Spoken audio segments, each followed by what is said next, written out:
Le FMI et la Banque mondiale ont été créés il y a 80 ans, à une époque où les banques, et non les marchés, finançaient la plupart des choses. Aujourd'hui, le monde financier a basculé. Les marchés de capitaux constituent la principale source de financement du secteur privé, et débloquer cet argent nécessite une approche différente du modèle de bilan bancaire d'hier. Il y a encore beaucoup de travail à faire, mais les réformes des 8 derniers mois ont généré des milliards de nouveaux dollars pour les infrastructures du pays en développement.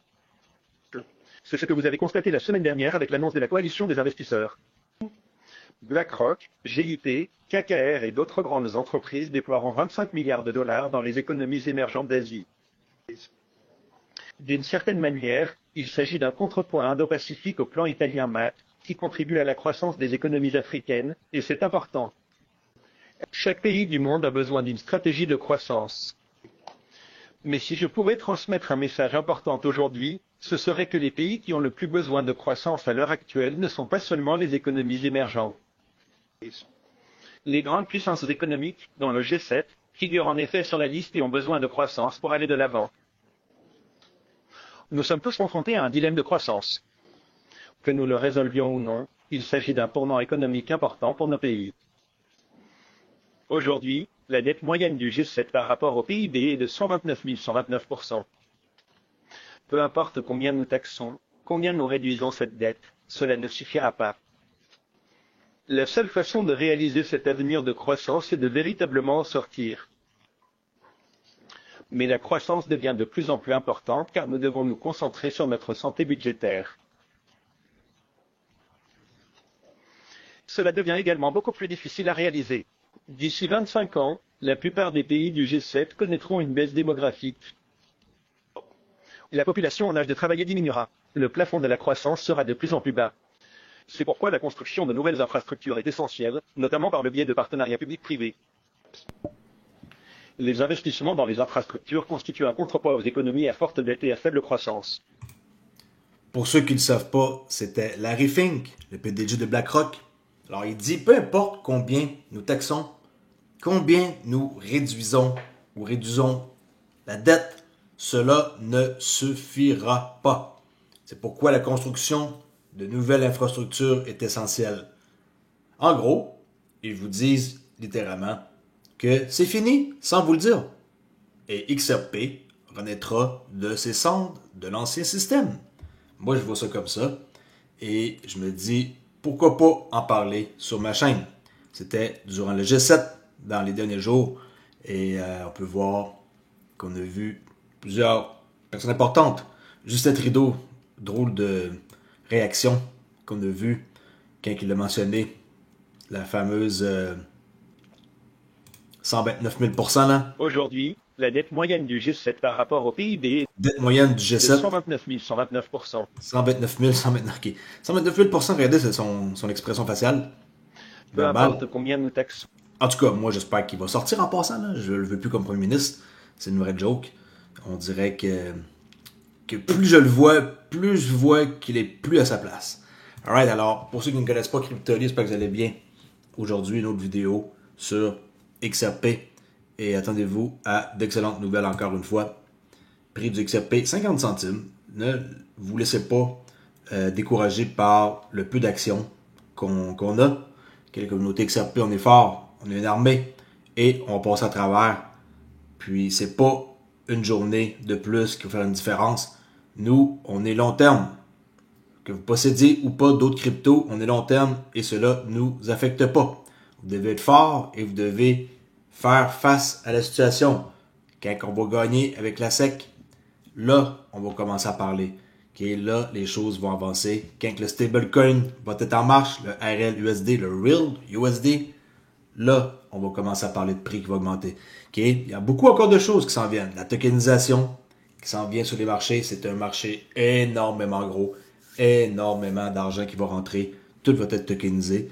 C'est l'Internet de la valeur. En passant, Ripple, qu'est-ce qu'ils vont créer? C'est l'Internet de la valeur. Le data, c'est cool. Maintenant, ça va être la valeur. L'argent va transiger aussi vite qu'un courriel.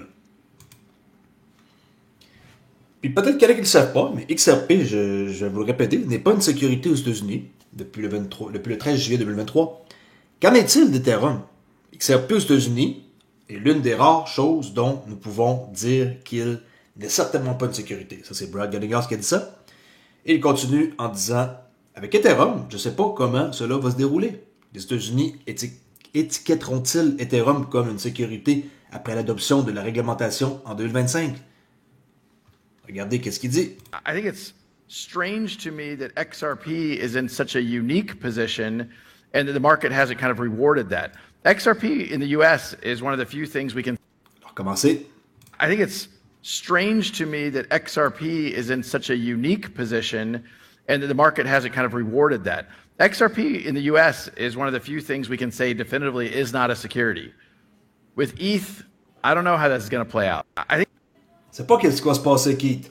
Personne qui le sait, mais une chose de sûre, c'est que nous, on a la certitude que XRP n'est pas de sécurité. Et ça, c'est un truc vraiment qui nous a coûté cher, mais c'est pas grave. Ripple ont de l'argent et ils font ça aussi pour la crypto générale.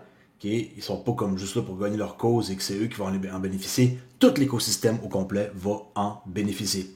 En parlant de quelque chose que vous pourriez bénéficier, mon club de trader relié, si ça vous intéresse, venez voir, j'en dis pas plus. Technique en cette étape enseignée. Je vous prends main par la main et je vous enseigne ça. Puis vous pouvez accéder à moi à tous les jours pendant une année pour 247. Okay? Alors vraiment, pensez-y, si le trading vous intéresse, je suis là pour vous montrer comment ça marche. Brian Brooks, qu'on parle de moins en moins, qui est maintenant rendu pour Valor Capital Group, il a déclaré dans une entrevue que le XRP n'a pas pour objectif de remplacer le dollar américain. Okay, right? Tout le monde sait ça. Mais il va révolutionner le système de transmission de la valeur. Le fameux bridge. Le bridge, on prend, mettons, de l'euro, qui peut être n'importe quoi, là, euro.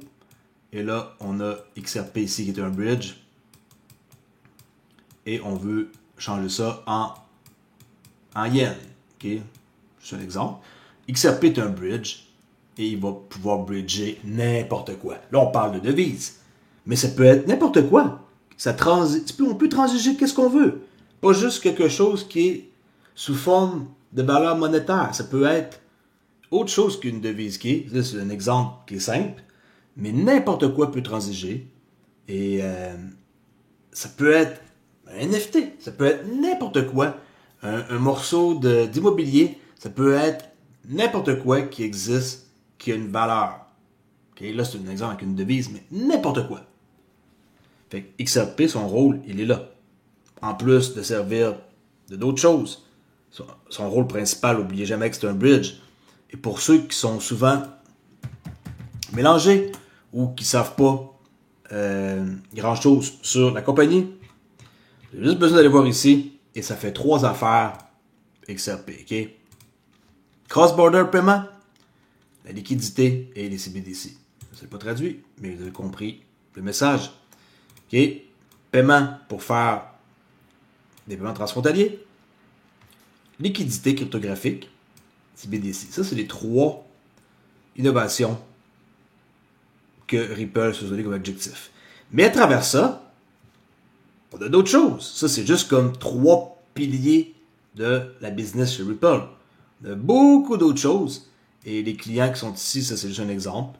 Comme Tranglo, on va en parler demain dans une vidéo. Je vais vous montrer quelque chose par rapport à eux. C'est énormément gros. Et qu'est-ce qu'ils sont en train d'accomplir? Très gros. En Afrique aussi, qui n'ont pas s'éloigné du sujet. Mais Tranglo, demain, pour la vidéo, on va en parler. BRIC d'annonce. En quoi que la Malaisie vienne de demander officiellement à rejoindre les BRIC. Le groupe CIMB devient la première banque malaisienne à rejoindre le réseau public. Le réseau Ripple. Okay. Et voici le site officiel FinTech News. CIMB devient la première banque malaisienne à rejoindre le réseau Ripple.